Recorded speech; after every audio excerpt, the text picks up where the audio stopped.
Nietzsche es un filósofo alemán del siglo XIX y lo estudiamos en segundo de bachillerato por la importancia que tiene el cambio que supone respecto a la tradición que le precede y también a la tradición a la que él pertenece, el cambio que supone su filosofía para, para la historia de la filosofía. Es un filósofo que utiliza un lenguaje lleno de recursos literarios, que en muchos momentos es difícil saber si habla metafóricamente, si habla literalmente, que a lo largo de su vida también va cambiando, ¿no? Y que a veces se va radicalizando de alguna manera en un tipo de discurso. Y eso es lo que ha permitido es que sea, no voy a decir malinterpretado, porque ni siquiera podemos estar seguros, como veremos cuando acabemos de estudiar al autor, de que exista la mala interpretación. Eh, lo que sí que ha permitido es que su discurso, que es muy potente, quiera ser aprovechado por mucha gente, ¿no?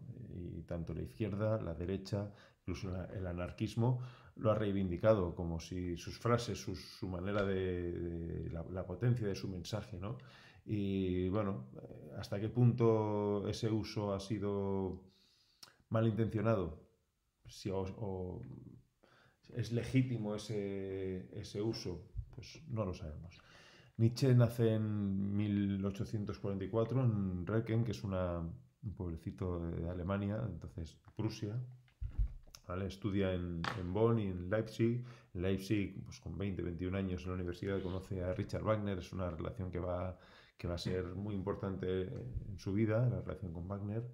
Eh, eh, Cuando rompe con Wagner, años después, sí, él se podía enfadar perfectamente por cosas como pues, que no le gustase, en concreto, la obra Parsifal de Wagner pues fue para Nietzsche un desastre porque Wagner es como que se había vendido al cristianismo y hacía una obra...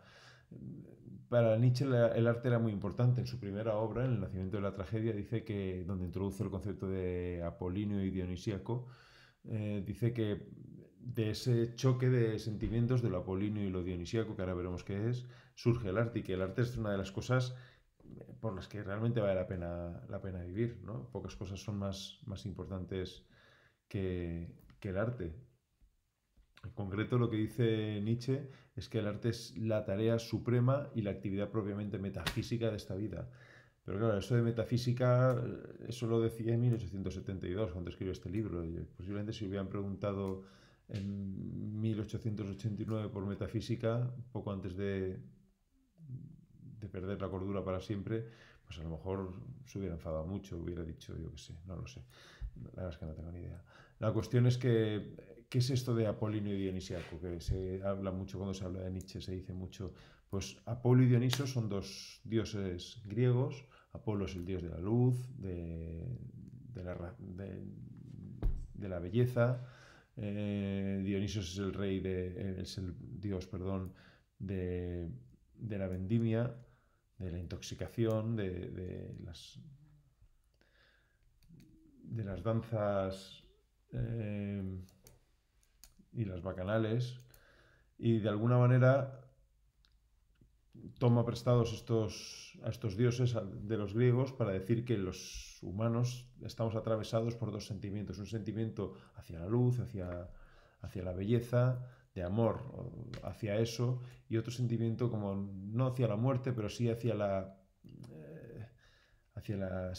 ebriedad, hacia la fiesta loca, o algo así, hacia el sinsentido hacia la desconexión, ¿no?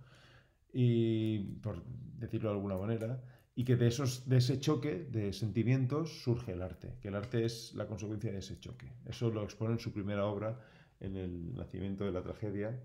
Y bueno, en esta primera época de esta obra y de otras como Verdad y Mentira y Sentido Extramoral o las consideraciones intempestivas, pues bueno, él está muy influido por un autor que se llama Arthur Schopenhauer, ¿vale?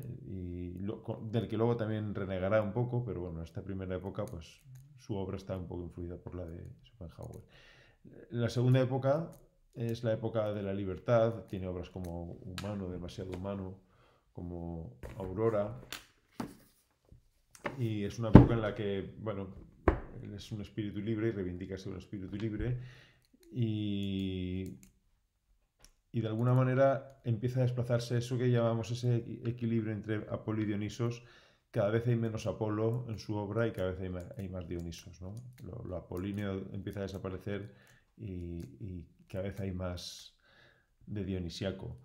Y directamente cuando en su Zaratustra, esta obra, a partir de 1883, ¿vale? que escribió esta obra, su obra ya es bastante más dionisíaca que apolínea, por así decirlo, si se quiere entender.